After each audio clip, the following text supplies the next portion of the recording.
say, thank you, Leah, as the oldest person here. Okay, I put my timer for 10 minutes. Something when we talk about regional solidarity, one thing that I learned pretty early on in the process was back in 1987, there was a crackdown, arrest without trial, detention without trial of 16 activists in Singapore. They were part of a student Christian movement, most of them, and they were accused and tortured and accused of being Marxists in Singapore. That happened, I think, in May 1987. And of course, I was a student activist. I was a student in Sydney at the time. I had worked for 2 years as a crime reporter in Malaysia for a national newspaper and kind of got tired. So I went back to school. And we said, oh, Singapore did this. So we actually went and tried to do some interventions. That was a kind of a practice run for us in May 87 because in October 1987, Operasi Lalang happened in Malaysia, where 109 people from very different sectors, politicians, community activists, environmentalists, were taken under the Internal Security Act, the same act used by Singapore, our beloved legacy of British colonialism, the Internal Security Act. We used to call it the Internal Insecurity Act because only insecure male leaders would use it.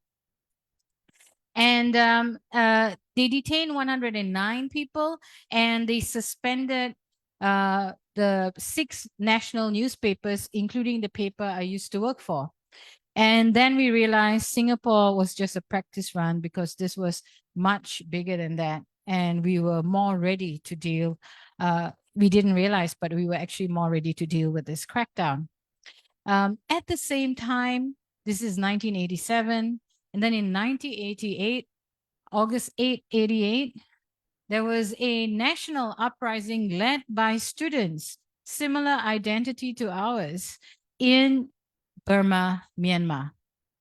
And that was very inspiring. And what became more inspiring was that emerged a woman leader, Aung San Suu Kyi.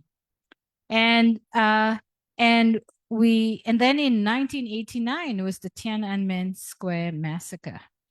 So in this kind, and we also had the People Power Revolution in Philippines. We had Reformasi. We had friends in Indonesia, West Papua, and East Timor under Indonesian occupation under the Suharto regime, being violated in so many ways, and those were our friends also. So regional solidarity is inevitable. If you are not engaged in regional solidarity, you can't even avoid regional solidarity because the methods of oppression are borrowed from each other. In the 1987 crackdown of Operasi Lalang, when we looked at the police allegations, they accused some of the activists of attending street theater workshop in Philippines as part of a Marxist plot to overthrow the government. I really want to attend that street theater workshop that will allow me to overthrow a regime. I'm still looking for it, but we can already start to see that there was collusion between the Singaporean regime with the Malaysian regime, with the Philippines, with Indonesia. And essentially at that time, ASEAN, the Association of Southeast Asian Nations, formed in 1967 to prevent conflict, became a club of dictators protecting each other. So if they had an oppressive form of solidarity, we definitely have to counter that with our own solidarity. And that solidarity is extended to Hong Kong, to Taiwan, to friends in Bangladesh, to friends in India, to friends in China and all around the region, because we are fundamentally interconnected. So I want to say that for me, it was not a question of whether to work regionally or not. It was inevitable. And some of that solidarity even resulted in a friend, a member of our student collective, Kamal Bamadaj, being killed in the Dili massacre in 1991, where in Timor-Leste, he's regarded as a hero, but still he's a Malaysian, and Malaysia never asked for accountability over his killing by Indonesian military. So this is also another undercurrent. When people ask, why is the president of Timor-Leste, Jose Ramos Horta, talking about Burma, Myanmar? When Jose Ramos Horta was in exile in Sydney in the late 80s, I was asked, can you please help this Timorese activist to lay out his newsletter, aid memoir that he distributed to diplomats on East Timor issues? That was Jose Ramos Horta. And I said, okay, I did that. I'm happy to help. And the more I learned about Timor, the more concerned I became. And then I said, Jose, you got to come to my house to dinner. I want you to meet a few people. And those were the Burma activists. So Jose Ramos Horta, who is now the president of Timor-Leste, connected with the Burma movement back in 1990 in Sydney when all of them were in exile. And over the years, the Timorese medics came to the border. We hosted them. We came to the border to Dr. Cynthia's clinic to learn how the backpack health worker teams were operating in conflict-affected zones to provide primary health care to displaced communities and conflict-affected communities in Eastern Burma so that they could learn from that model. Similarly, the way the Timor's first national development plan was developed was very interesting because it involved a lot of consultation with grassroots communities around Timor. And we took that report on how they did it and we sent it to Aung San Suu Kyi. Now, that nothing happened from that, but we remembered that lesson and we started our own process where we demystified macroeconomics with people from Burma, from all walks of life. And as a result, a network of 31 organizations, grassroots organizations, produced the Inclusive Federal Economic Policy, which is 437 economic policy recommendations across 8 sectors. We just launched it in September. 75% of the people who drafted these policies were under the age of 35. 61% were women. 6% LGBTQ+, 6% persons with disabilities. Rohingya women were working with Karen women, were working with Burman women and other young people to draft these policies. So much so that the UN Special Rapporteur for the Right to Development wants to work with us to look at how we can apply the methodology to other conflict-affected countries. So the thing is that how we grow and how we progress requires regional solidarity. And it requires regional solidarity between the WHO, the Whitehead organization, and the Blackhead young people here. Because we also need to understand regional solidarity has to grow across boundaries and across generations. Because in the end, we believe in this region much more than our leaders do.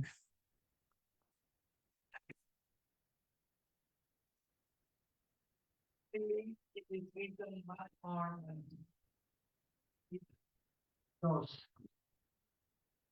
good quality these days. But anyway, Let's go to here.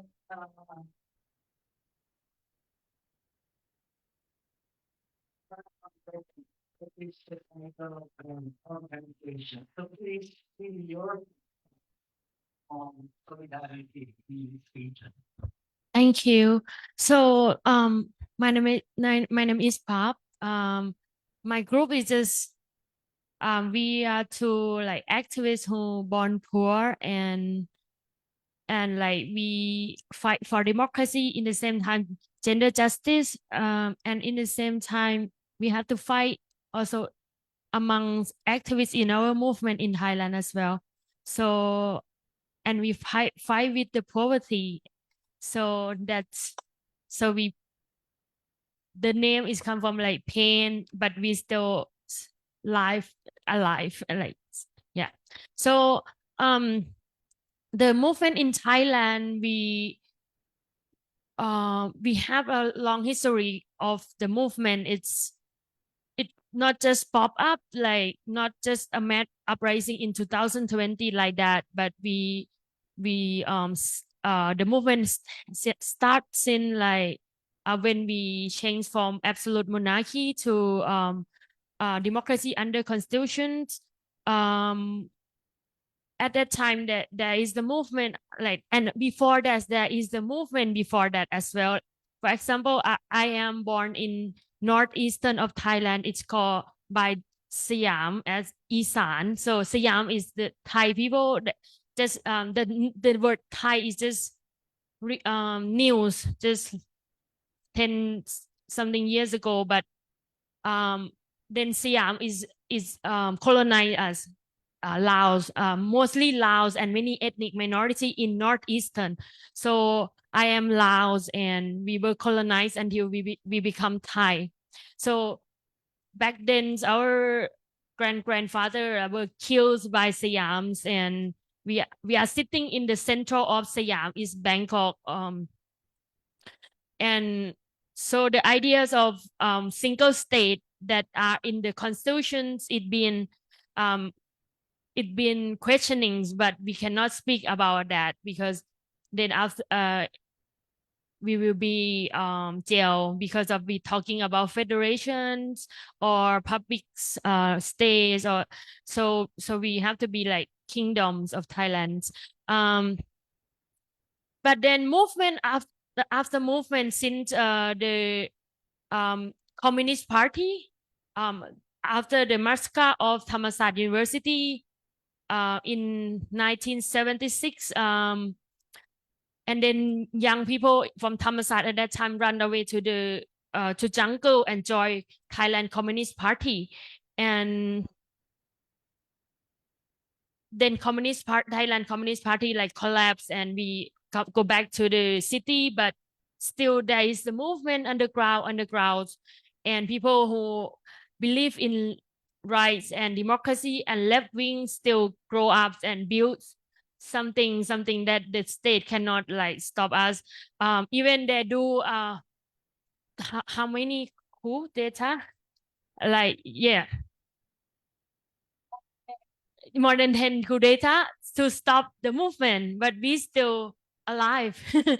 um, some some sad thing also come with the continuous of movement, like the idea of patriarchal of the movement, the masculinity, the idea the idea from Communist Party at that time they have like the idea of three slow, like slow of having kids, slow of having boyfriend girlfriend, slow of getting weddings, like the idea of rejects the normal life and be like soldier.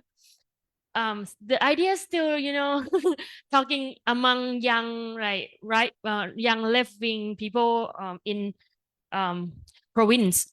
um but then young people in there is many generation of young people and many ideas of young people. There is anarchists, there is feminists, there is also liberals as well. So in my time, after the coup in 2014, the last test coup, I start my activism at that time, and we have a small student gathering, because at that time it's quite a new to like for young people to gatherings after the coup, because they do like they crack down is very badly. People who against them, they bring um uh leader, political leader, or everything good to the camp, to the military camp. So people kind of scared of stand up. And also there is the idea of, oh, because the current politics is very bad, so maybe good that military is take control of the situation at that time. So there is not really a strong movement, and the red shirt being cracked down and everything. Um, but after we've been mobilized, and the COVID-19 showing up that the military government is very badly managing it. So from that step, in 2020, we do the mass uprisings of young people, like it's not only in Bangkok but across Thailand. We do a small protest like in all the province, and even young people like in middle school, in even primary school, middle school, high school, they stand up and talk about their right in the school, talk about their we were cutting our hair in school, and we have uniform, and people talk about why we have to wear uniform and need to be the same. We cannot be like liberate our ideas or get rid of the smart thing that been controlled. So young people start talking, and we never imagine that we have the time that, or the protester like go in front of the parliament, the palace, if you remember, like the palace, and we demands that the monarchy needs to do reforms, otherwise we don't want them. Oh, it's live. Sorry. But it's okay, because it's true, it's a true story. If they've been bring me to court, then I just share the picture of us being in front of the palace, and the ten demands of university student at that time, from Thammasat student, talking about it. And but from that time, believe it or not, we still been in jail, and we still been on trial, like all the time, like not stop, like non-stop. We've been um we've been charged by Article 112, Article 116, even Article 110. It talk about you want to harm the queen, you got 110. And at that time, there is like the group of protests beside the road, and the convoys of the queen is just passed by, and people, leaders or people around there been charged by 110. So it's like take 20 years in the jail. So he served, he got 20 years sentence in the jail. We demand to release him, because he just worked with child, like he NGO. He worked with young people, child, and empowering them in the rural area and in the very poor community to empower them. And at that time, he just accidentally be there, so he got 110.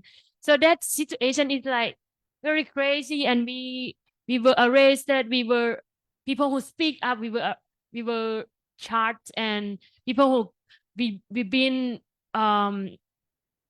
don't eat, what hunger strike in jails, and people who've been released need to flee from Thailand right now, like Penguin. Many people flee from Thailand, because if they're still here, they will serve how many years we don't know in jails, and it luckily they can leave the country. And unlucky and very sad that we lost one activist from hunger strike in jail. Yeah. So right now we campaign for amnesty or political prisoner. Okay. Yeah, we campaign for all political prisoner in jails that we campaign to release them. It's 57 of them in jail now. But then the parliament just how many days ago, like in 21st October, they just reject the bill. So they don't want people with who've been charged by Article 112 to leave the jail. And it's all the hope we have. And then now CSO is running and campaigning for new constitution, because we believe that right now under the military constitution, we have no way to get rid of the contouring now and the situation that's been problems. So the last fight, we want to have new constitution. We run for new constitution, and we hope that we will have the referendum to have new constitution in New Year on March. But then this the blacks situation come, but we hope that on March we still can have referendum to have new constitution. Thank you. For sharing of the situation, even expand about what are the needs regionally, but we move to Bivitro. Well, I am a fan of Bivitro. She is quite known for the movie, particularly Dirty Vote, which exposed all the games that the former President Jokowi was playing around with the current president. And now they have made a second episode, which I have not the courage to watch because it's 4 years, 4 hours long for it. Yeah, so I'm going to be looking for the right. But please, BBPG is the constitutional expert, right? So a different perspective from many of us in the list. Okay, good afternoon, everyone, ladies and gentlemen, friends, comrades. I'm going to use probably half of it to share a little bit about what's going on in Indonesia, and half of the time probably we can reflect, or I can just put some points to reflect together. What can we do about the solidarity in ASEAN, in Southeast Asian country and other neighboring countries. Current situation in Indonesia, unfortunately, what we just heard about what's going on in Thailand is also taking place in Indonesia. Around 300 activists are now still in the detention center of the police. Around 300, initially it was 3,000 after the protest or the August 2025 unrest, let's just call it unrest. 3,000 were in the detention centers, and then it shrank a little bit into 959, but then again, number is not really, we cannot use number to really measure the action of the police, because just yesterday, 4 of the, we call them the scapegoat group, Jakarta scapegoat group, just yesterday their pre-trial submission was rejected by the judge, so they will continue with the court session very soon. But again, the problem is not whether it's 4 or it's 5 or it's 300, but it's really the misuse of the law by the powerful. So we just heard about the Article 1112, for example. I think it's the Leste Majeste kind of article, which was used in a very interesting way, let's just call it that way. But in Indonesia, it's more or less the same. We don't have Leste Majeste as such, but the police has been using articles such as the information technology law, even for many NGOs putting on their social media about where to go if you get caught by the police. I mean, it's about legal aid for the protesters. They were caught because of such posting on social media, saying that that's the way to basically persuade people to go to streets and destroy buildings. That's really it's really crazy accusation, but that's in the legal document. So and that's similar accusation actually happened also with the other more than 300 activists, and we call it you know, in Europe, if we know the story about witch hunt, in Indonesia now we have activist hunt, because some of them were actually detained a month after the August unrest. So they were just caught with the police without uniform, of course, without proper letter. And it was like a kidnapping actually by the police. So that's, it's just to give you a little bit of what's going on in Indonesia. But before August, there were also other protests in Indonesia, ranging from Indonesia Gelap. So it's very common also in Indonesia to wear black, like all of us here. Indonesia Gelap meaning Indonesia in dark age, basically. Dark or dark Indonesia or black Indonesia. And then we also have kabur aja dulu, meaning basically Indonesians better just leave the country to save ourselves because there's no future in Indonesia. And then many others. There are so many so that it's difficult for me to recall everything.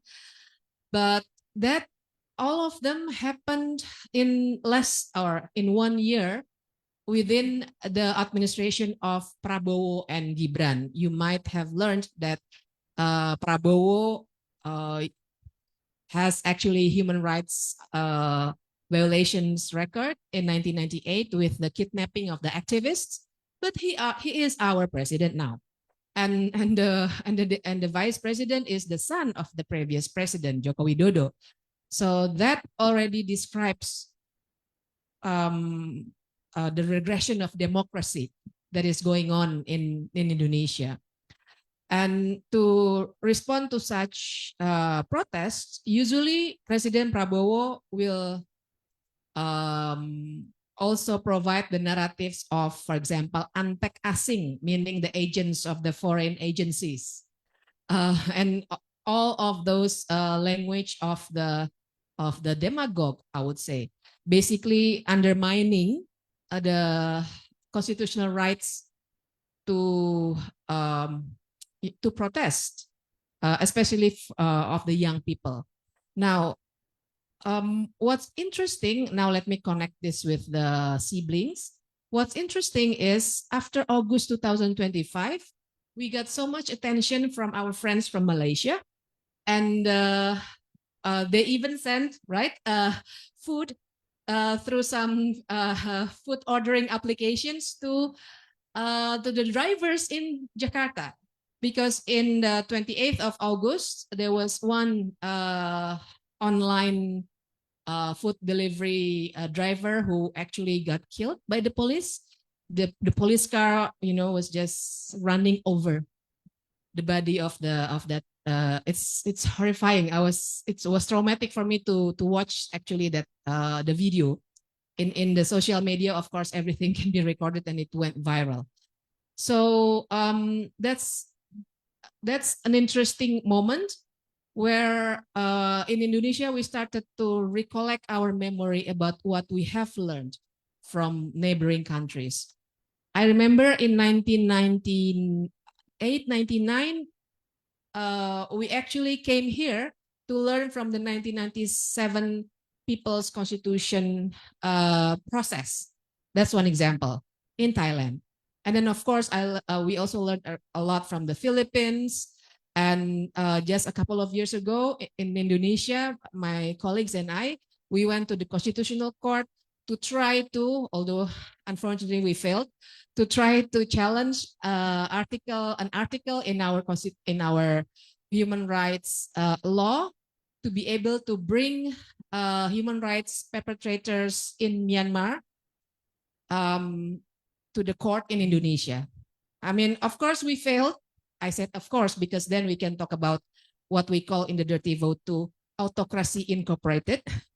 We failed, but then we used that as the way to campaign about what's going on in Myanmar. It was a very interesting legal battle at the court, because we very often use the court, especially Constitutional Court, actually as the stage for our campaign. That was exactly the purpose. Although from the beginning we were not too optimistic that we will win the case. And then also we learned a lot from the Milk Tea Alliance, obviously, and there were talks also about that.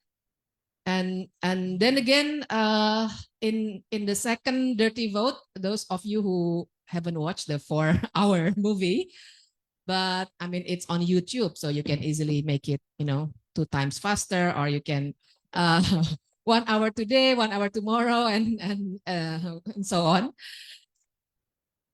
Yeah. But yeah, 4 hours is quite challenging to capture what's going on just within this 1 year in Indonesia. Because just before I started to work here, I got an old article from 1989 from our colleague, written in 1989, about what happened or what Suharto did to the young activists at that time. And it's exactly what's happening now in Indonesia. So in our movie, The Second Dirty Vote, we put what we put on the stage also what we call autocracy incorporated. It's like, and although we try to build our own solidarity between people solidarity in ASEAN, but unfortunately for our leaders, they also have their own solidarity as autocratic regimes. And they learn from each other as well. And they also build kind of, I don't know, probably we can call it ASEAN oligarch or something like that, because they benefit from each other there in each countries. And then they would send the corrupt money to safe havens like, Singapore and also in ASEAN, of course. So then the question is, how do we maintain it? In many ways, we have started and have been distributing information and organizing protests, though they are still small. But is this enough? Do we need to formalize it? But personally, I don't like formal structures, because usually that destroys the whole idea of being in solidarity with each other. But then how do we strengthen the solidarity? Because we cannot let our leaders have their own, this only autocracy incorporated. We also have to have our resistance by having this solidarity movement. But this is something that I think we can discuss later. Thank you. Very good.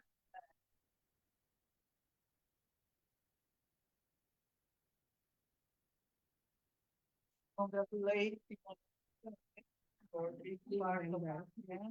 I don't know if it is good or bad. But congratulations.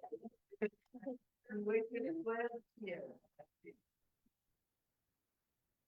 Thank you, Leah. Thank you, everyone. Thank you very much for having me in these sessions. It's an honor to me participate and join in these discussions. One more time, my name is Amandina. I'm from AJAR Justice and Rights Timor Leste, AJAR Timor Leste. In these discussions, before to talk more on solidarity, I want to start to discuss about why the reasons we come here in this place. Of course, we are here because of the collective anxiety regarding to the pragmatic issues, like in Philippines, like in Indonesia, like in Myanmar, including in Timor Leste itself. The protests that happened in Timor Leste, led by university students, together with the civil society, social movement, and the Maubere people in Timor Leste itself, it's not only because of this the pragmatic issue that sparked the protestations, like Parliament decision to purchase the luxury car to the legislations, not only because lifetime pensions to the former MPAs, not only because the law on assemblies, which bans the protest within 100 meters of public buildings, which is this rule effectively prevent protests due to the concentration of government buildings in the city, particularly in Delhi. But more than that, it's because of systematic problem. What that I'm looking for is because of the systematic issue or systematic problems that already happened a long time, like oligarchy, nepotisms, corruptions, particularly the legal corruptions, which is the elite politics create the law to protect them on the corruption itself. And society and youth also frustrated, angry, and also tired with the systematic problem itself, because mostly community, particularly the low classes community, they face a lot of challenges, injustice. They have a very poor life, something like that. I can give some example, particularly in the health aspect. Right now, the health aspect is in Timor Leste is very bad. Particularly, we don't have medicines, not good facility, while the political elites access the good facility, the good health. They have a lot of money, can go outside and access the good health services, something like that. For me, I look at this is very systematic injustice that's happened in Timor Leste itself. Not only this, but in Timor Leste, mostly community every day that the number of death is increases because of this, those facilities not good, the health issue, something like that. And other more issues like educations, infrastructure, and agriculture, and so on. But I believe that these systematic issues and violence, systematic issues not only happen in Timor-Leste, but across South Asia, because we got the same domination, systemic dominations. Which is only the policy only pro to the certain elite groups or certain classes, not pro to the low classes or very in the poor community or marginalized group. Because poor low classes continue have their life in poverty and suffering, which is impact big injustice in our community, not only in Timor-Leste but across South Asia. What happened in Timor-Leste and what happened in across Asia, like in Philippines, Myanmar, and other countries, all those concerns that make up all these contradictions that demand our heart, our mind, our feeling to take or thinking about collective actions, or collective imagination, collective hope to for what kind of world that we want to. Of course, we want world is democratic, egalitarian, solidarity, and ecological. It's happened through our collective actions. This is we call solidarity. Very important point here I want to say is solidarity, and not only because we work in different countries and we just make it solidarity in our own community or our own organizations, but for me solidarity in regional level together among us as civil society is most important. But one thing that we should think about is it's enough already, the solidarity that we already initiate a long time to take care of, to address the all issues that around cross Asia. I think this is good reflection to us to think about this, because for me, I'm thinking that yes, of course, we have a lot of solidarity organizations to fight against the issues that happen right now. But for me, what of challenges is because we also have sectarianism solidarity movement as well. I mean, like, because we have different organizations to fight for solidarity. That's why I think it is good opportunity for us to think about what's platform that regional platform that's good to elaborate or this solidarity movement to fight for the same issue. Yeah, this is one thing I'm thinking about. I think another thing is what that we think for is we not only take the solidarity movement just as the eventual or annual solidarity. We should take this as our long life solidarity because of the issues that happen.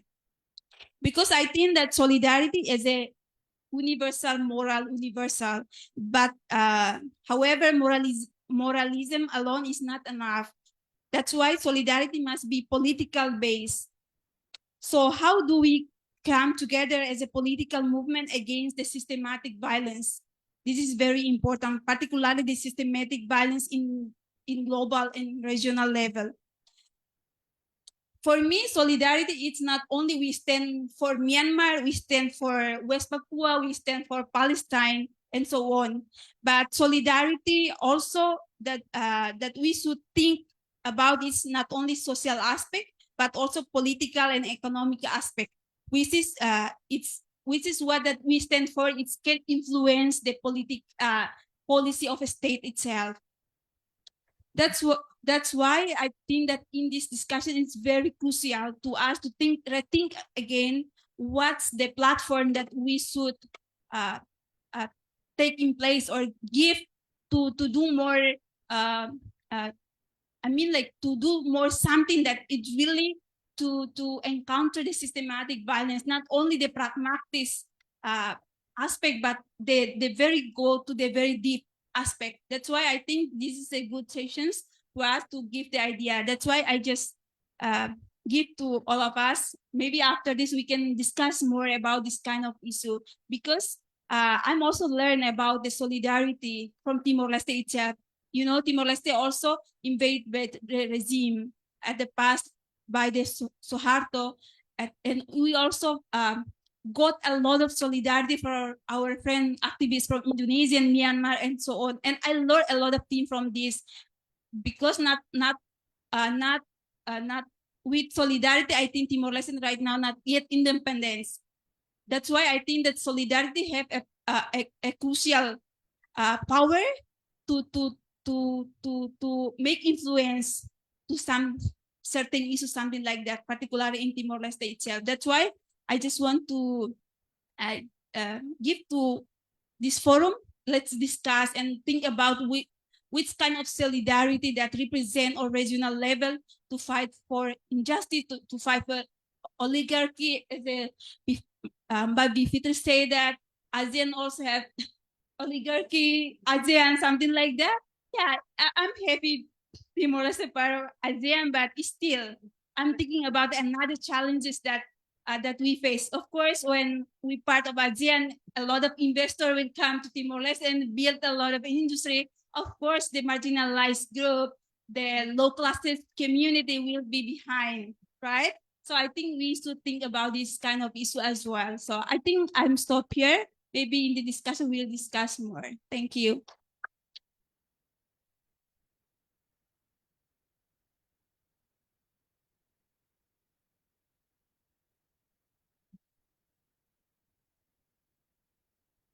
Senior activist. So, thank you a lot of food for thought from what has been said. So we move to the last one because it's a man. We are not discriminating. Well, yeah, thank you to a huge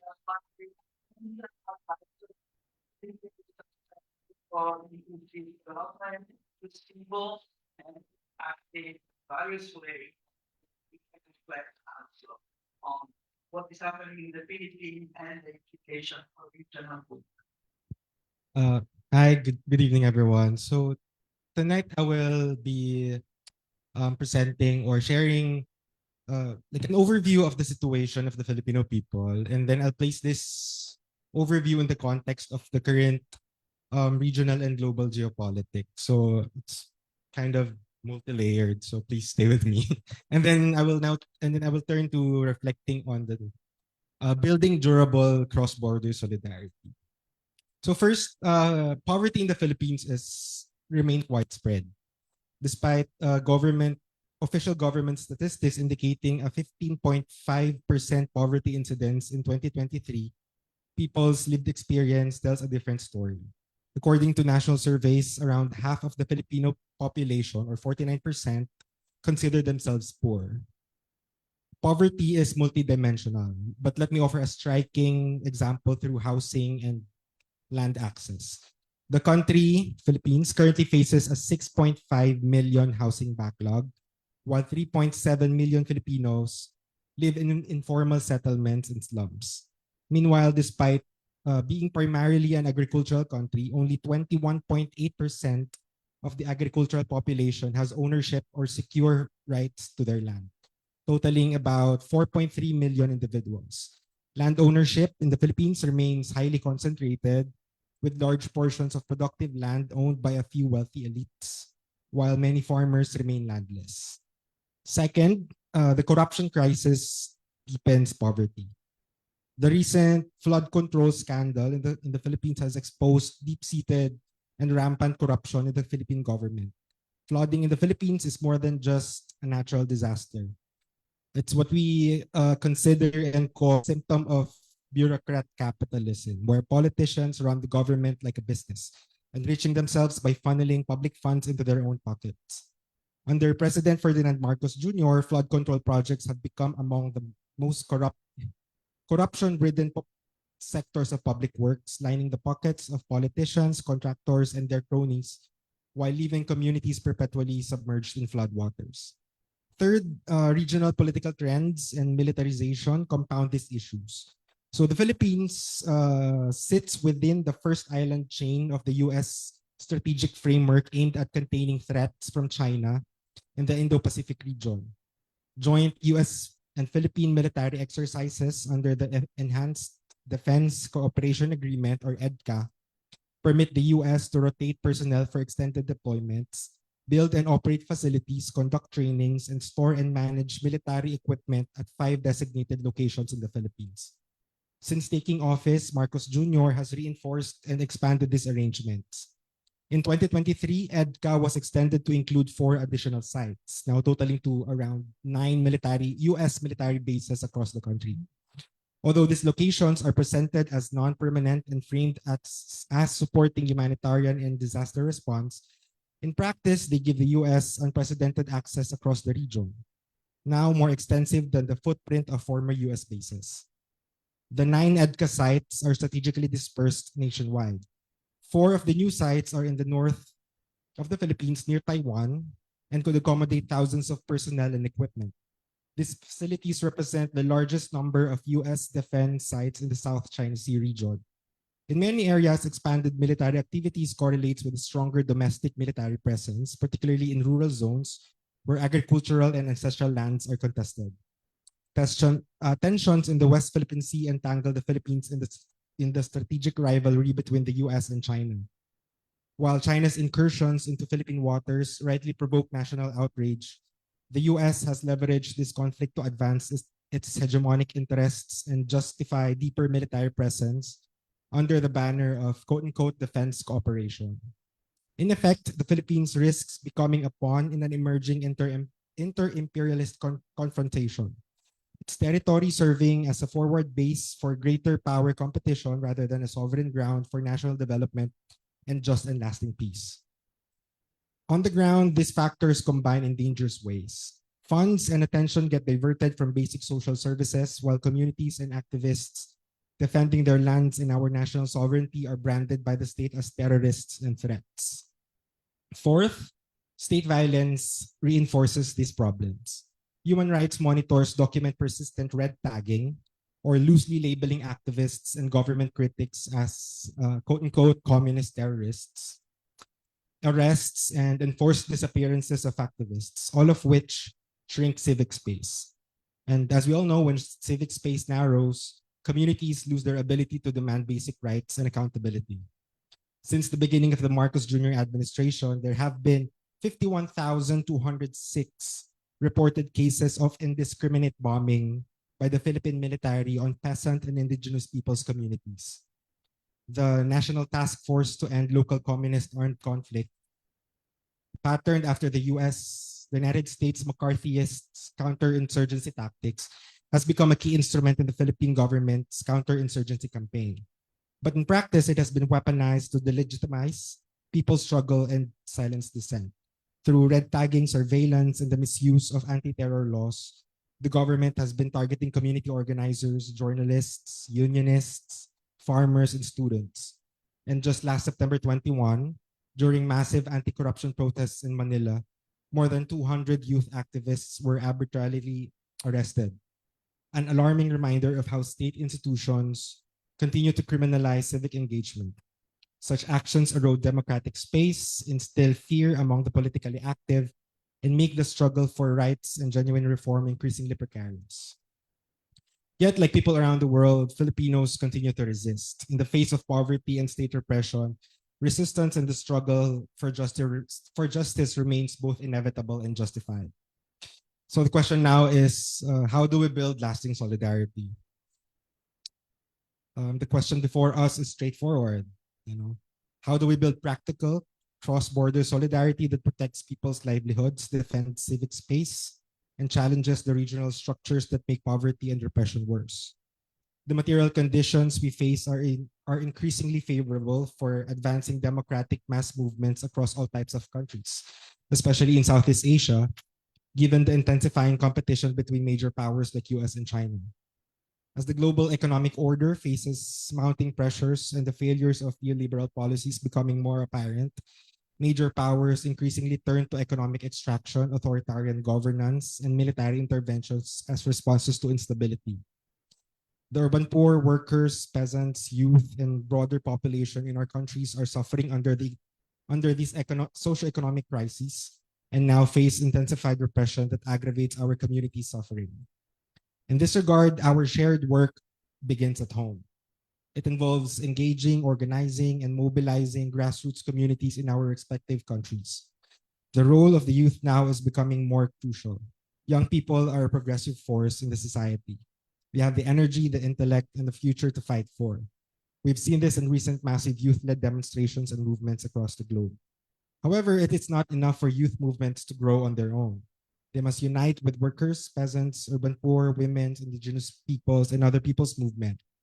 Youth are an important and effective force in the struggle for liberation and democracy, but they cannot win that struggle on their own. Our international duty and main contribution to the international solidarity movement is to advance our home country's struggles towards victory. At the same time, supporting the struggles of peoples in other countries against oppression is also part of fulfilling that duty. We should creatively exploit openings produced by imperialist, authoritarian, anti-democratic, economic, and military aggression, often disguised as globalization or the war on terror, to build the broadest possible international united front and mobilize millions in solidarity.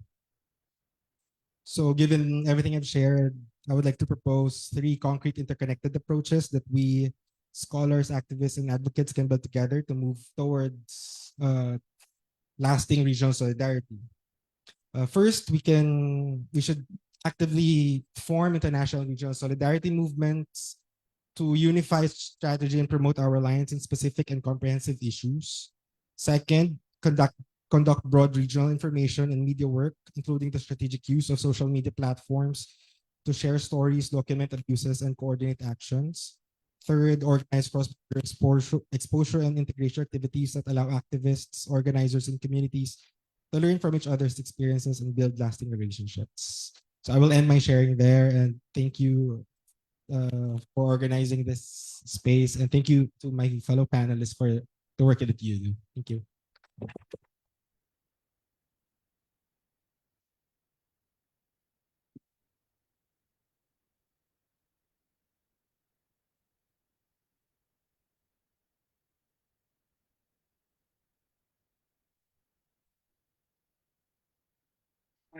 About how to move forward. So I'm going to flow for the first 3 questions on what are you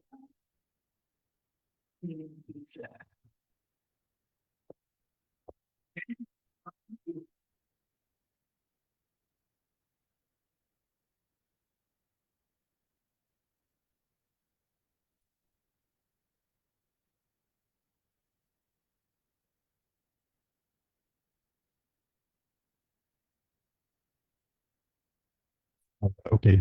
Good evening, everyone. So my name is Bash, and I'm from the Southeast Asian Studies program in Chula.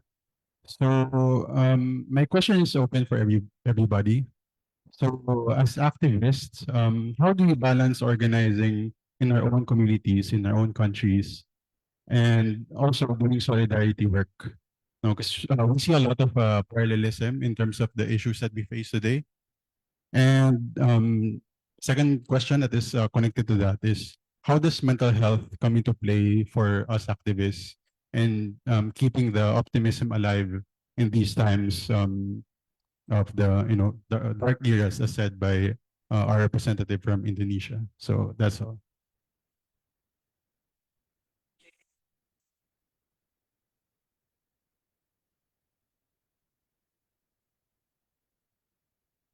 Aaron Dinesh from Malaysia. I would like to express my appreciation to all panelists. Wonderful sharings you all have given from Coordinator Debbie on fighting obliviousness and forgetfulness. On Pap on the overview of Thai politics and elite reconfigurations and the current fight for democracy. Dr. Sivitri on speaking about the backsliding on the democracy, our comrade from Timor Leste on questioning the political economic measures in creating change, and from our comrade from the Philippines on strategies that are to be built by civil society. Yeah. So my question is, as the Cold War has ended, some people argue that the age of ideology has also ended, and therefore, from what I've heard, especially from our comrade from Timor Leste, is something ideological also, which is looking at things in a systemic way. I wonder what is the form of change that we were to bring from civil society in creating this this new, so to speak, world order. As one conservative Russian political scientist, whose name is Alexander Dugin, calls the are we coming to a part where we are creating the multiplicity of civilizations? Are we deconstructing state-centric measures? And as our comrade Pap has said, within our own regions, within our own countries, we ourselves have colonizing practices. So it's also about of epistemological decolonization and institutional decolonization. I wonder what is the world that we are trying to shape from this civil society struggle and experience, right? Is ideology still relevant? Yeah. So that's my question. Thank you.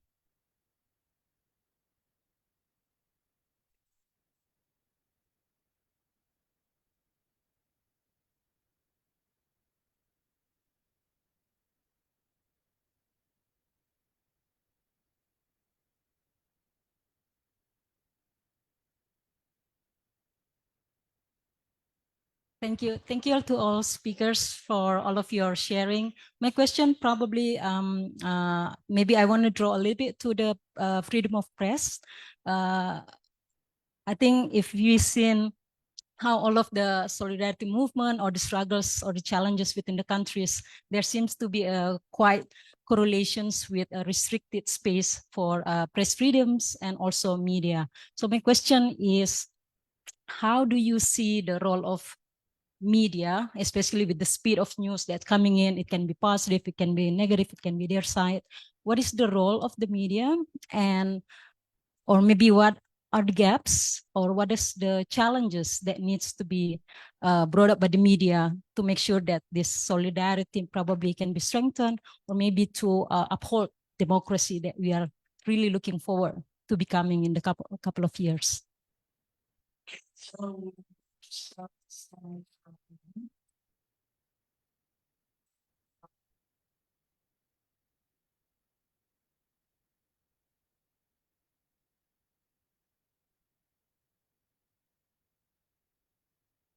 Okay. The first question on how to balance organizing work and building international solidarity, right? So, like I said in my presentation, first and foremost, our main duty and the best contribution we can possibly give in the in advancing the international solidarity movement is to also advance and nurture our own social movements at home, because this can also bring inspiration and lessons to other countries facing similar issues. So that's my answer to the question. And then I will also answer in terms of the role of the media in the gaps in challenges in strengthening solidarity. Is that right? Yeah. Well, in the Philippines, it's a challenge to actually work with the mainstream media, because most of the mainstream medias in the Philippines are owned by large corporations. So they have the widest reach and they have the most viewerships, of course. So you cannot, or at least in our experience, we cannot easily convey everything to the mainstream media. So what we usually do is we set up, or there are alternative media outlets that were set up that cover the important stories that were not, or that are not usually covered by the popular media. At least that makes um the telling of stories more prominent. And then, of course, with the lack of coverage from the mainstream media, that gives us as organizers, as activists, double the task to actually better engage and more so get in touch with a lot of people, to actively participate in building grassroots movement rather than just simply staying on social media or building digital campaigns. So the work that is more important, I think, is to actually go into the grassroots, go into the communities, work with the grassroots communities, so that we ourselves can be able to fill in the gap that the media cannot fulfill.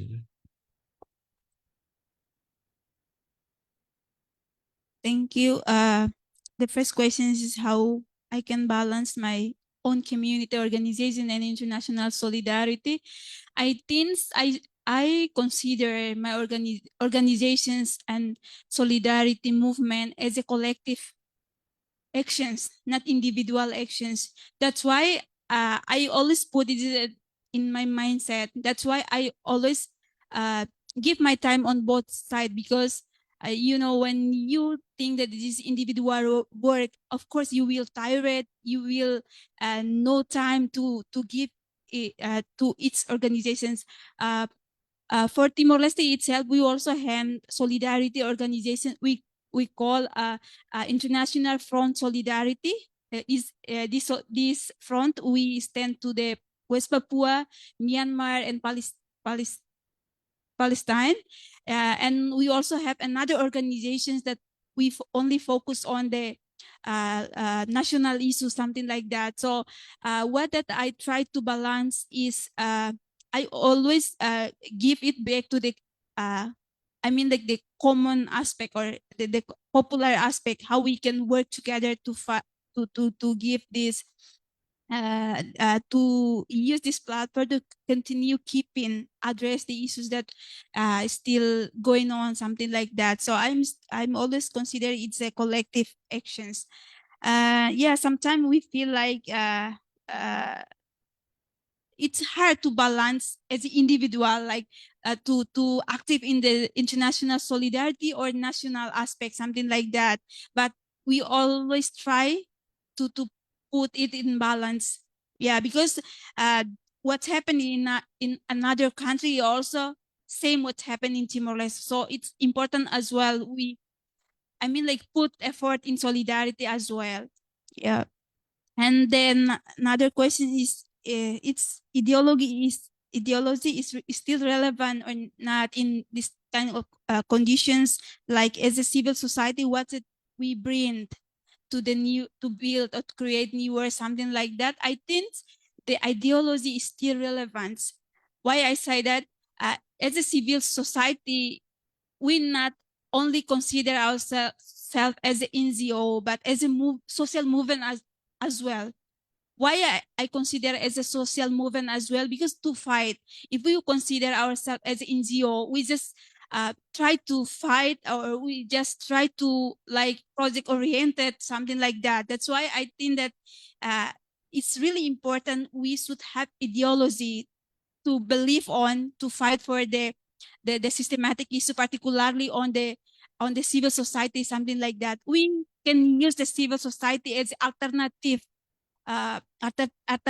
solutions to fight against the systemic violence and systemic problems that happen right now. Yeah, we recognize that in some country bans the ideology, something, like left ideology, Marxist ideology, communist ideology, it's sometimes banned in some country. But yeah, it is just hard for us to survive and believe in an ideology. But one thing that we can think is we can do use this ideology with the alternative way to still believe, but with alternative way to find and to initiate something to make change in our community, particularly the issues that happen right now. We can use political propaganda, like to against the systematic violence itself, or we can use the political campaign to against the systematic violence. Yeah, which one that we would choose to use?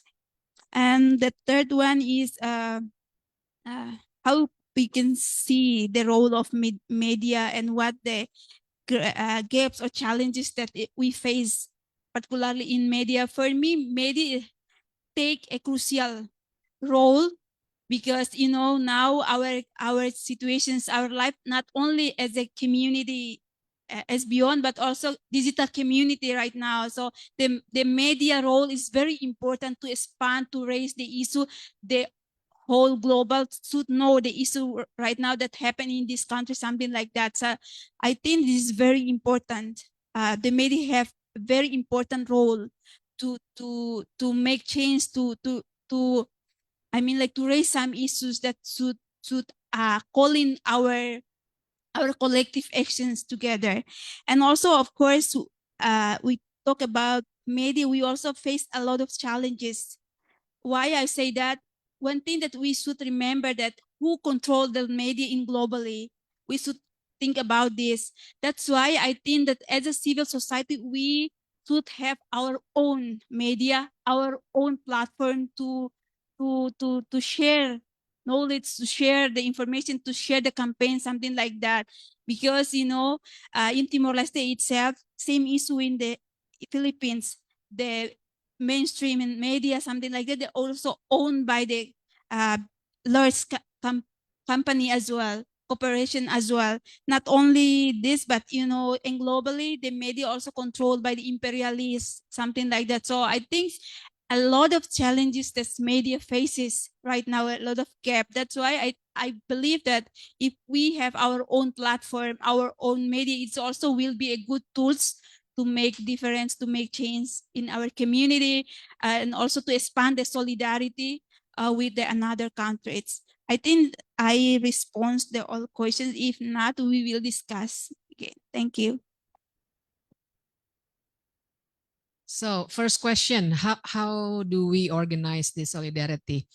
At this point, I would say we coordinate through conferences and international forums and through donor work. I don't know if you are willing to admit that or not, but when I get connected, for example, with the Solidarity for Burma, or for example, Save Mary Jane, I just spoke last week about people from the Safe Mary Jane advocacy who work closely with the anti-death penalty community in Indonesia. And they managed, I mean, they were quite successful in terms of saving Mary Jane to some extent. But that's at this point, that's how we work. We realize that it's a cross-border advocacy. So we need to tell each other's story and things that we can develop together, like the cross-border advocacy on Save Mary Jane, against death penalty, and also the Solidarity for Burma and all that. We just talk to each other, and really, I mean, despite all the criticism, I believe that when we work together under a number of donor agencies, that actually facilitate us to talk to each other. So that's one thing. Before I actually walked to this place, I remember that many years ago, I joined the ASEAN People's Assembly. Maybe some of you remember. Yeah, APA dulu ada ya. There were series of APA, and then I googled, and then there's an interesting paper from the ASEAN People's Assembly to the ASEAN Civil Society Conference, the boundaries of civil society advocacy. So there have been efforts to formalize this kind of communication, but then again, do we need to formalize it? Because in reality, through our day-to-day work and advocacy work, AJAR, for example, I understand that they have already a cross-border advocacy network. So probably that's something that we should dig more. Mental health, interesting question, because there has been also talk about that in Indonesia. It's not particularly 100% success story, but I must share that a number of psychologists in Indonesia, they also developed the network of psychologists. So they would actually offer to a number of NGOs and collectives, young people collectives, to help them with mental health. And they even organize themselves mainly through Women Advocacy Network to help with the women detainees after August 2025 unrest. Because, you know, there were also women activists who some are still in jail, and obviously they didn't get proper treatment. And some of them actually were detained because of the husband's activities on social media. So this network of psychologists, they try to help those people, as well as the NGO workers and the collective members, but they're not enough. But I think that's something that we need also to develop network of different professions to support activists. So in Indonesia, we also have Advocacy Team for Democracy. That is a network of lawyers who also helped very much during the detention of those activists that I just told you about. So again, this is not the story of a 100% success, but I think that's a beginning. In Indonesia, we still have to broaden this network, but probably it can also be something that we can learn from each other. Ideology. Is ideology still relevant? I am actually not sure. Or maybe I should ask first, what do you mean by ideology? Because maybe to read the phenomena, but not as one ideal, to be, you know, as the goal of all movements or solidarity movements. Because nowadays, looking at I mean, I'm sure all of us have been talking about this Gen Z phenomenon, right?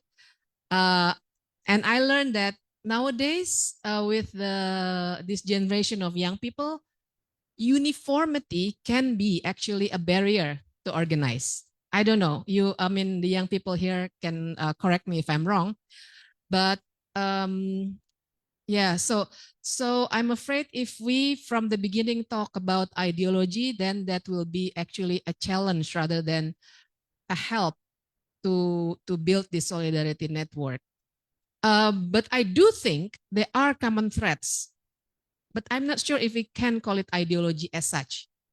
Common threads such as the word that you mentioned yourself, like decolonization, and then of course justice, human rights.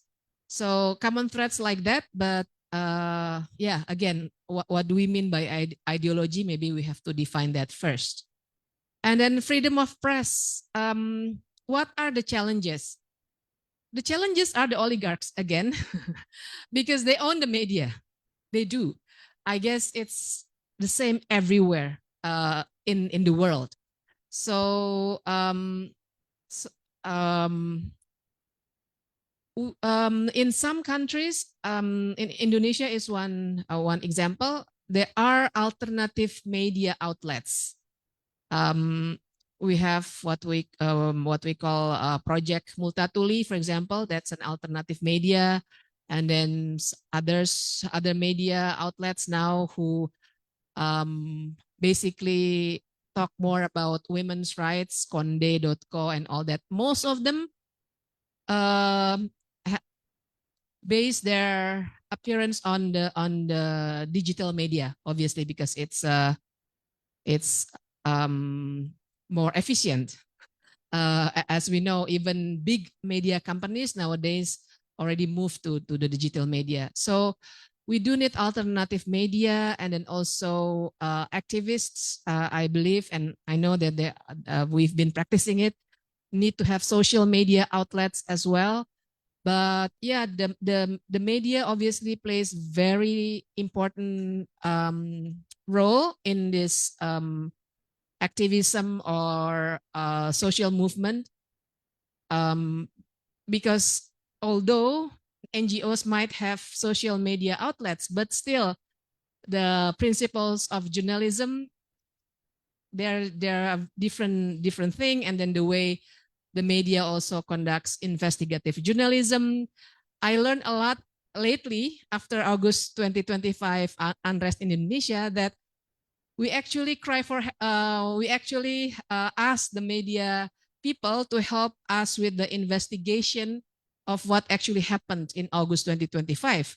Because when we ask our friends from the NGOs, they don't have the right methodology to verify the events, activities, and all that. So we still need that expertise, but the problem is the independency of the media. So I think altogether, this solidarity also needs to touch that issue, to still have space for the media, and at the same time develop alternative media that still applies principles of journalism, so it adds to the NGO activities. We cannot only rely on the NGOs, obviously. Thank you. So to answer all of that, I would like to share the situation in Thailand, how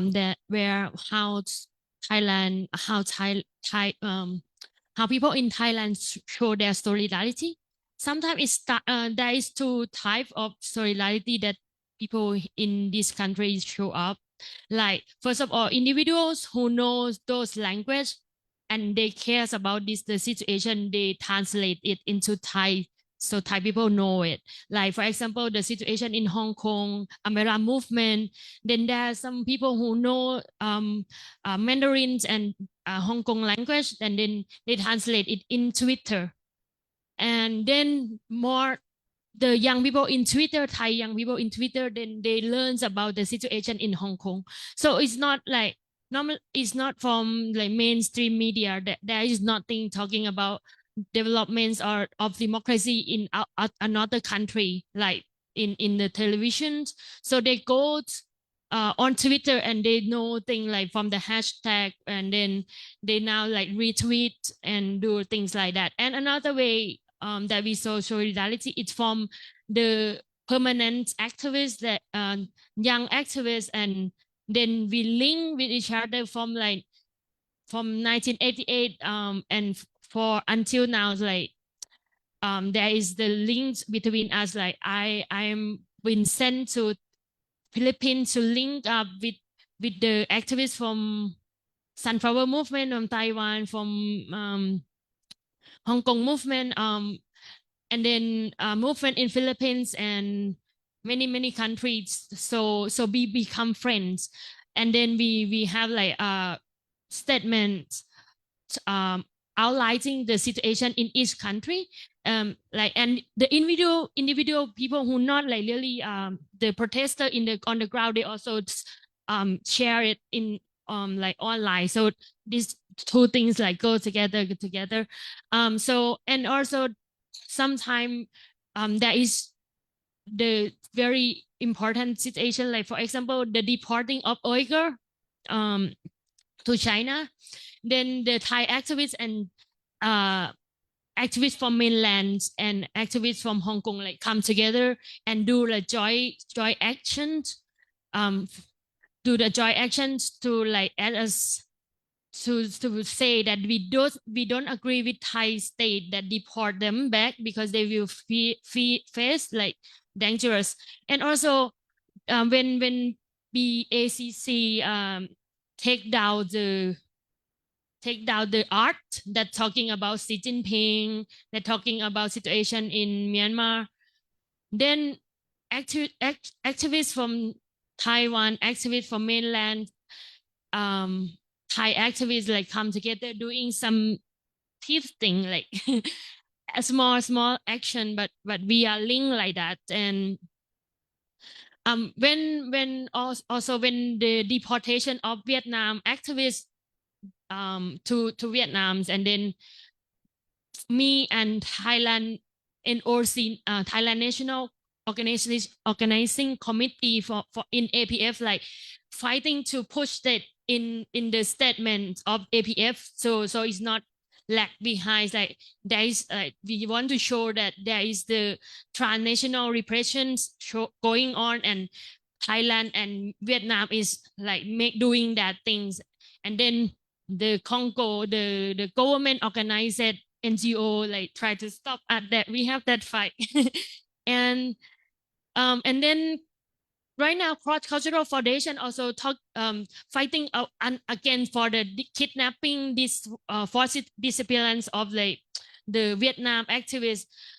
And now like young activists screening Palestine movie across across Thailand, and for the war, like Angkana Nilapaichit and Sunai Phajit from Human Rights Watch also been targeting from people like because they protecting the rights of Cambodians. So this thing is going on, and like, and the situation in Myanmar, like many Thai CSO like go there and support on the border, support on exchange the ideas, and like for example Burma Concern, same SEMs and PEF, People Empower Foundation, and then Multi Alliance, and then we have the same symbol and like three fingers. We exchange ideas and we care of each other. Like when there is the elections in 2023, where the Progressive Party, the Move Forward Party wants, and we don't, they cannot form the government, except from Thai people who sat for the event. Myanmar activists Myanmar activists inside Myanmar and Myanmar activists in Chiang Mai and Mae Sot also says about the situation, because they know that the change of politics in their neighboring country, it changes also it's also a key factor that can change the regimes inside Myanmar as well. And we also believe if Myanmar have democracy, then we also hope that the soldier from Myanmar will invade Thailand and do something. So that what we think about, like dreams about. So things that important after I've been the bridge, the connector of the activists in the legions to Thai activists, is one thing that I think is very significant. It's friendship. So when we like know each other and we want to protect each other's, and we continue doing something even we're not young anymore, we are old, or we don't have resource, but we still knows what's going on. Friends are in jails, and we want to see their family. It's the friendship. And also another thing is what our friend is mentioned is platform.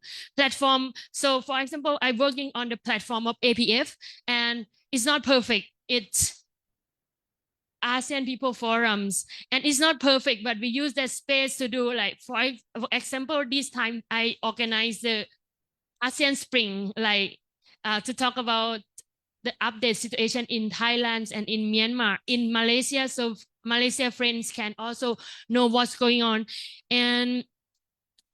But the platform of APF is also have the weakness and bad things, like because the Congo there all the time, we cannot get rid of them. The Congo from Laos and Vietnam are there and stop us from bringing human rights situation.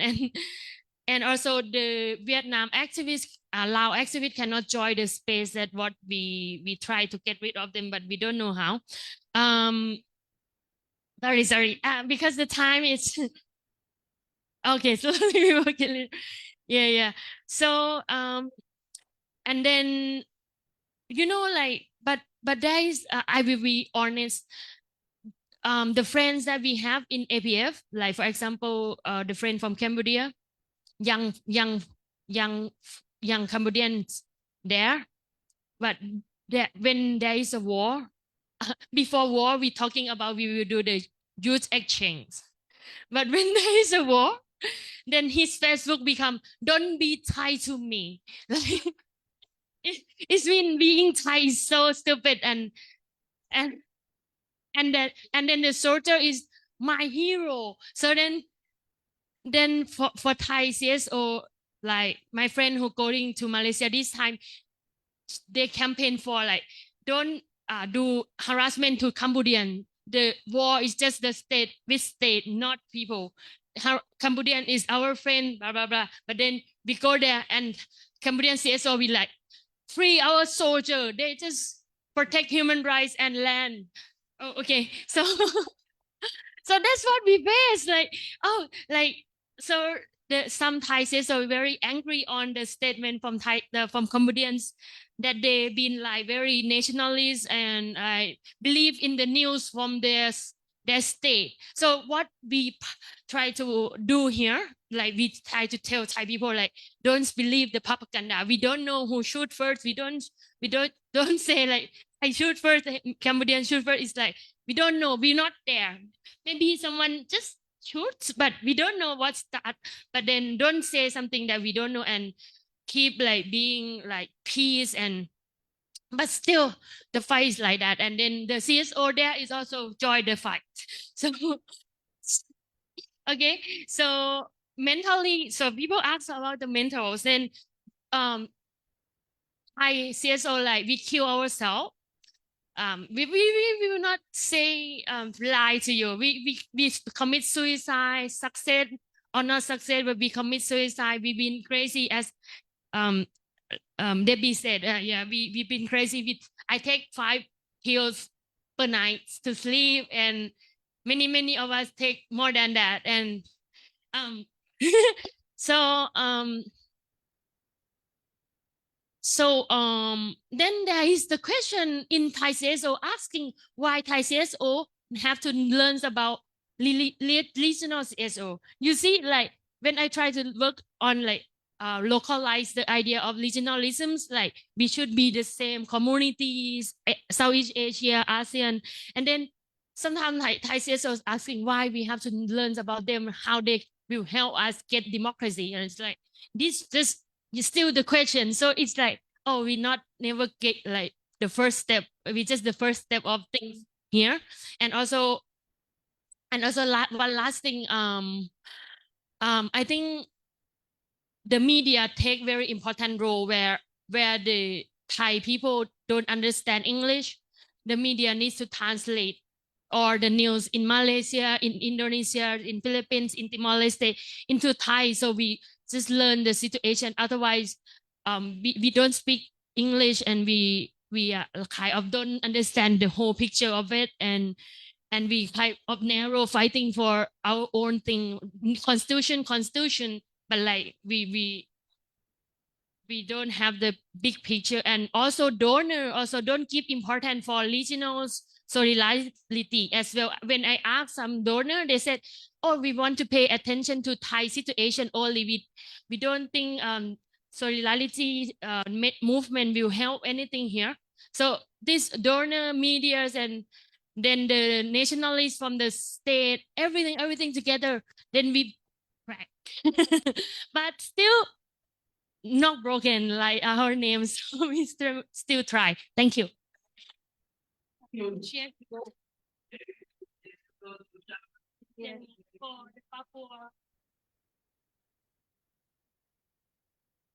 Going to Chiang Mai for Papua Solidarity.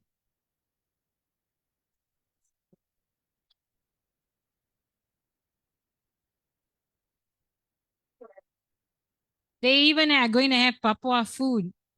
Yes. Okay. As long as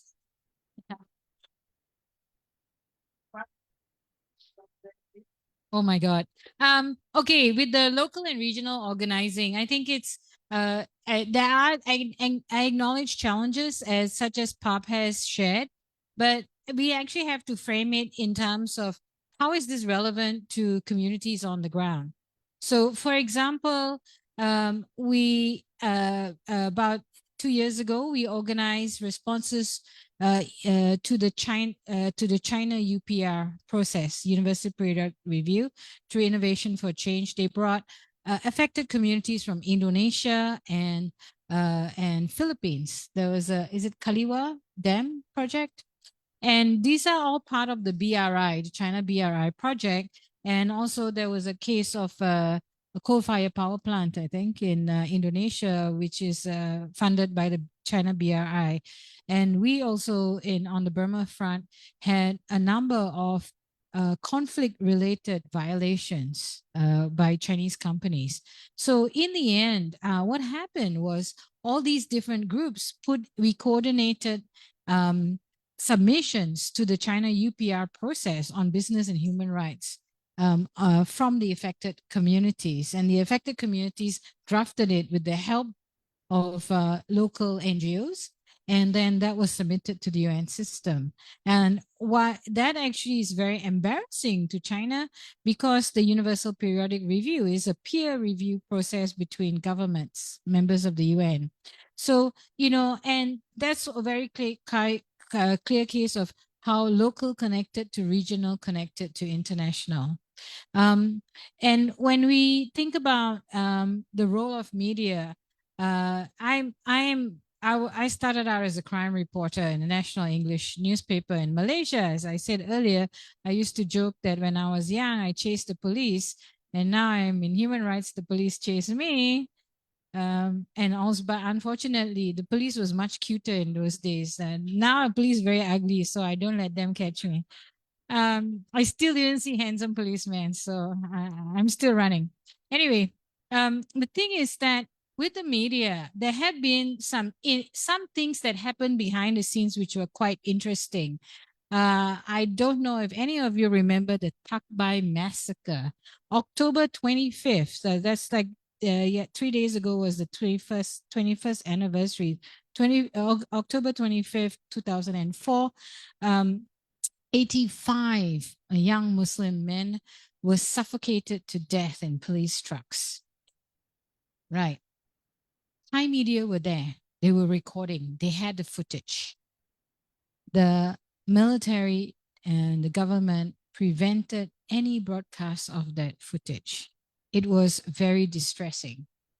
So the media leaked all that footage to us. And we became like those, those pirates DVD people. We were copying it on CDs And there was a regional meeting of members of parliament on Burma, and we had a little side event, and we distributed these bootleg, like we were bootleggers, bootleg CDs of all this Takbai footage. And within 2 weeks, there were parliamentarians in Indonesia, Malaysia, and elsewhere raising the question of the Takbai massacre in their respective parliaments. And Bangkok was going, what the fuck? How did that happen? But actually, if we did not have that leaked footage from the media, we wouldn't have had the ability to distribute that and expose that situation. So, you know, there sometimes media has been our friend in the past, but the reality is that the way media is structured now, it is actually a very a downhill. It's very, I would say, it's a downward spiral, and it really makes us have to understand that we can't be lazy about the way we think. We actually have to activate that critical thinking muscle whenever we look at the media. And that's something that we cannot be complacent about. Now, ideology. I think we have to move beyond the restrictions of classical ideology, such as capitalism versus communism. Basically, the ideology that we are resisting now is the ideology of power and money versus people. It expresses itself in many different ways, but essentially that's what it is about. Whether it's the so-called socialist party, socialist government, or Vietnam, it's still power and money. Whether it's Singapore, the bastion and the beacon of capitalism in the region, it's still power and money. Whether it's the military regime, the military junta, militaristic president such as Prabowo, it's power and money. In the end, we have to question how is power abused and abused? How do we redistribute power, and how do we redistribute resources? And in the end, it's the power that brings the money, that brings the livelihoods. So we do actually have to understand that we cannot look at it purely from a classical ideology, but point of view. We do have to understand there are other more organic, holistic ideologies we need to consider, such as communities, the rights of indigenous people, feminist, inclusive, human rights based.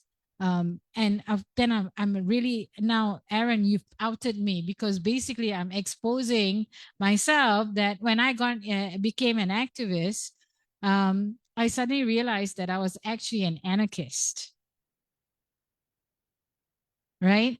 Which is very unpopular now. But actually, a lot of the anarchist view is really about the fact that we cannot give up our power to authorities, to structures, that fundamentally power needs to stay with individuals and communities, and our autonomy is what is really important.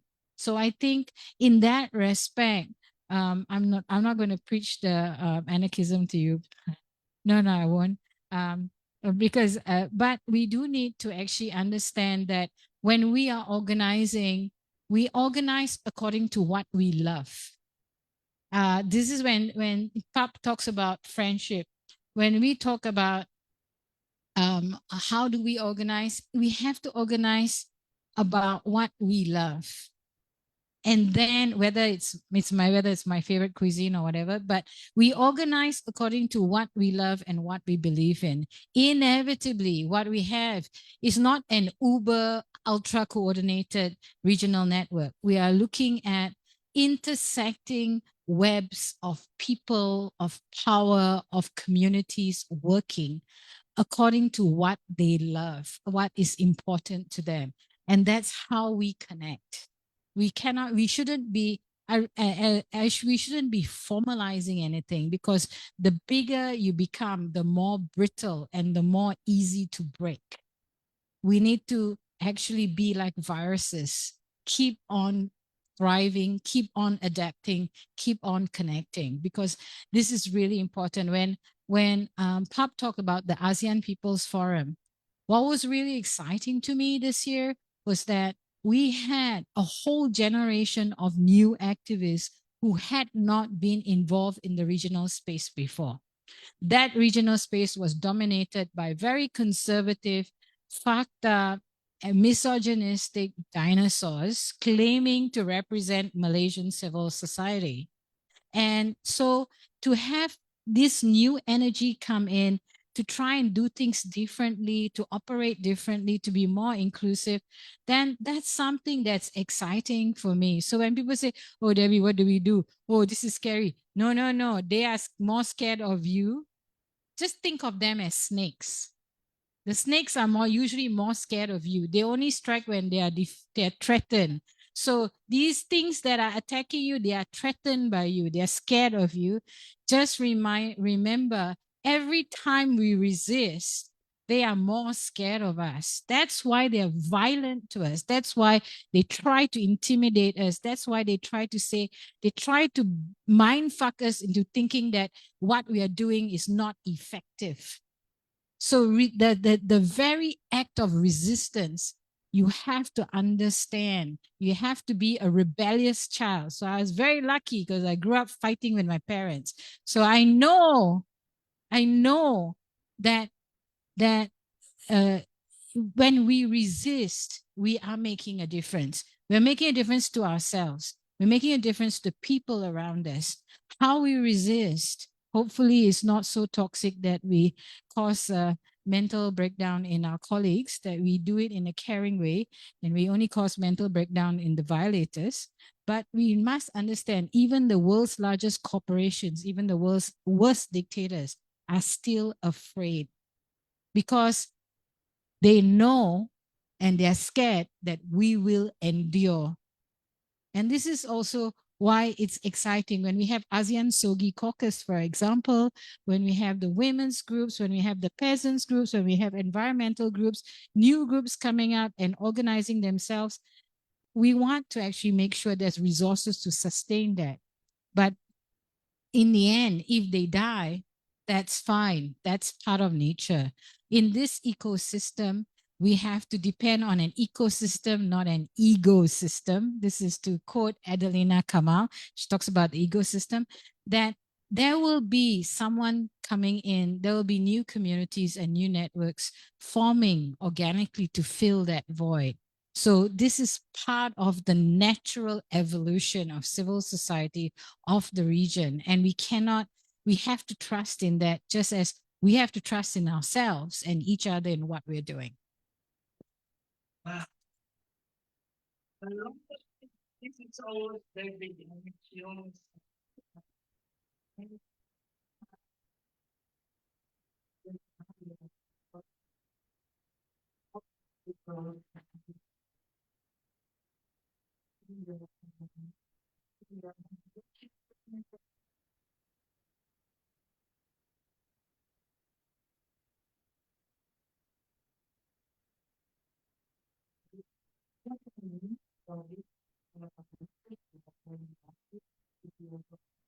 Really want to say a few words about women. So thank you. Yeah, first of all, actually, I would like to say I will be all of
So Friday is exactly what Debbie was saying about resourcing the movement in broad sense, financial as well as otherwise, emotional, no 5 pill a day. I mean, and there are some material there. Feel free to take it.